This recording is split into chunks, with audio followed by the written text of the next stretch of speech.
వెళ్ళాలి. ఎందుకంటే ఈ చలి అనేది ఒక 10 రోజులు ఉన్నట్టు వాతావరణ శాఖ హెచ్చరిస్తున్నారు. ఈ చలిలో 60 సంవత్సరాల పైబడిన వారు బయటికి వెళ్ళవద్దు.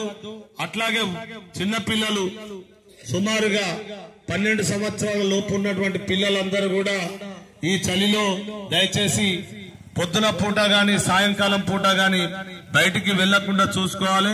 ఎందుకంటే ఈ చలి తీవ్రతకు చిన్నపిల్లలకు చలిలో తిరిగినట్లయితే పిడ్స్ వచ్చేటువంటి ప్రమాదం ఉన్నది. అంతేకాకుండా వృద్ధులైతే ఎవరైతే 60 సంవత్సరాల పైబడిన వారైతే ఈ చలిలో తిరిగినట్లయితే వాళ్లకు దమ్ము, దగ్గు, క్షయ అనే వ్యాధులు సోకే ప్రమాదం ఉన్నది గనక తగు జాగ్రత్తలు తీసుకోవాల్సిందిగా మరి వాతావరణ శాఖతో పాటు జిల్లా కలెక్టర్ ఆదేశించడం జరిగింది. అంతేకాకుండా మనకు ఈ రోజులలో ఎక్కువగా కూడా మరి వ్యాధులు అనేటి కాలంతో పాటుగా వ్యాధులు ఉండేటి. గతంలో వర్షాకాలంలో ఎక్కువగా వర్షాలు పడ్డప్పుడే సీజనల్ వ్యాధులు అనేటివి ఉంటుండే. వాంతులు, విరోచనాలు అవ్వడం, జ్వరాలు రావడం లాంటిది ఉండే. కానీ ఇప్పుడు కాలంతో సంబంధం లేకుండా మనకు వాతావరణంలో చాలా మార్పు వచ్చింది. ఎప్పుడు ఎండలు కొడుతున్నాయో, ఎప్పుడు వానలు పడుతున్నాయో, చలి పెడుతుందో, ఎప్పుడు ఉబ్బర పోస్తుందో తెలియలేనటువంటి పరిస్థితి ఉన్నందు కనుక వాతావరణంలో మార్పులు వచ్చినాయి కనుక ప్రజలందరూ కూడా తగు జాగ్రత్తలు తీసుకోవాల్సిందిగా కోరుతున్నాం. అంతేకాకుండా ముఖ్యంగా మనం తీసుకోవాల్సినటువంటి జాగ్రత్తలు పరిసరాల పరిశుభ్రత, వ్యక్తిగత శుభ్రత. మనము మన యొక్క పరిసరాలన్నిటినీ ఎప్పటికప్పుడు పరిశుభ్రంగా ఉంచుకున్నట్లయితే మనకు ఎలాంటి వ్యాధులు సోకాయి. ముఖ్యంగా ఈ ఈగల వల్ల, దోమల వల్లనే మనకు వ్యాధులు అనేటి ఎక్కువగా వ్యాపిస్తున్నాయి. దయచేసి దీని పట్ల మీరంతా కూడా అప్రమత్తంగా ఉండాలి. మన ఇంటి పరిసరాలన్నిటిని ఎప్పటికప్పుడు పరిశుభ్రంగా ఉంచుకోవాలి. మన ఇంటి చుట్టుపక్కల ఎక్కడ కూడా నీరు అనేది నిల్వ ఉండకుండా చూసుకోవాలి. నీరు అనేది నిల్వ ఉన్నట్లయితే అక్కడ మడుగు జమై ఈగలు, దోమలు అనేటివి వృద్ధి చెందుతాయి. ఈగలు మనం తినేటువంటి ఆహారం మీద వాలినట్లయితే వాంతులు, విరోచనాలు అవుతాయి. అంతేకాకుండా దోమలు కుట్టడంతో డెంగ్యూ, మలేరియా, టైఫాయిడ్ లాంటి విషజ్వరాలు సోకే ప్రమాదం ఉన్నది. కావున ప్రజలారా మీరందరూ కూడా మీ యొక్క ఇంటి పరిసరాలని పరిశుభ్రంగా ఉంచుకొని వ్యక్తిగత శుభ్రత ఉంచుకోవాలి. మీరు చెత్తను రోడ్ల మీద వేయద్దు. తడి చెత్త, పొడి చెత్త వేరు చేసి గ్రామ పంచాయతీ సిబ్బందికి, గ్రామ పంచాయతీ బండికి అందించాలి. మన ఇంటి ముంగట చెత్తను పారేయద్దు. మిగిలినటువంటి అన్నం గాని, కూరలు గాని దయచేసి మోర్లో వేయవద్దు, డ్రైనేజీలో వేయవద్దని ఈ సందర్భంగా మీకు తెలియజేస్తున్నాం. మరి ఈ చలికాలంలో దయచేసి మరొకసారి తెలియజేస్తున్నాం, ఈ చలికాలంలో ఎవరు కూడా వృద్ధులు, 60 సంవత్సరాలు పైబడిన వారు మన ఈ చలికాలంలో ఉదయం 8 తర్వాతనే బయటికి వెళ్ళాలి. మళ్ళా సాయంత్రం 7 గంటల లోపే ఇల్లు చేరాల్సిందిగా కోరుతున్నాం. అంతేకాకుండా చాలా వయసులో అంటే తక్కువ ఉన్న పిల్లలు కూడా ఈ వాతావరణంలో తిరగవద్దని ఈ సందర్భంగా తెలియజేసుకుంటూ మరి పరిసరాలను మనం పరిశుభ్రంగా ఉంచుకుంటేనే ఆరోగ్యంగా ఉంటాం, ఆనందంగా ఉంటామని సందర్భంగా తెలియజేసుకుంటూ దీనిపై ఒక పాట. ఈగలకు, దోమలకు పక్కా నివాసము,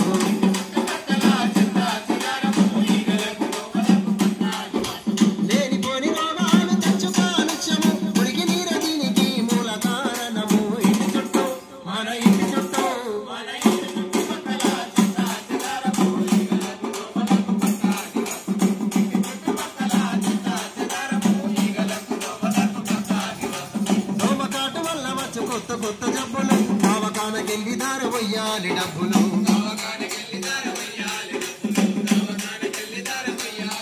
మనము ఇల్లు వాకి నమ్ముకున్న తీరవయ్య అప్పులు, ఎంతకింత తిప్పలు, తీసుకో జాగ్రత్తలు, ఇంటి చుట్టూ, మన ఇంటి చుట్టూ.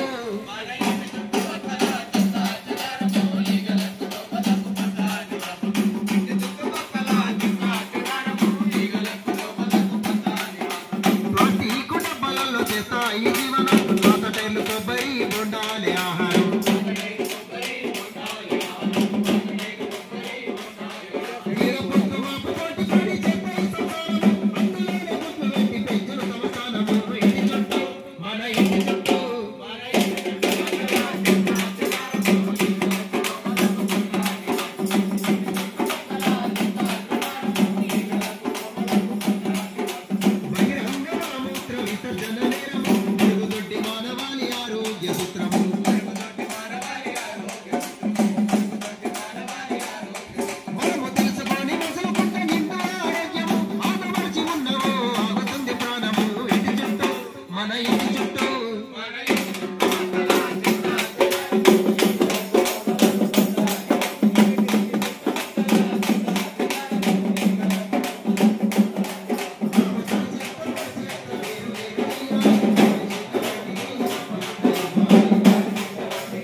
దయచేసి గ్రామ పెద్దలందరికీ మరొకసారి నమస్కారాలు తెలియజేసుకుంటూ మరి చలి తీవ్రతను మనం తట్టుకొని ఉండాలంటే దయచేసి అందరు కూడా చలికి తగినటువంటి మరి రక్షణ మనం తీసుకోవాల్సిన బాధ్యత అందరిపైన ఉన్నది.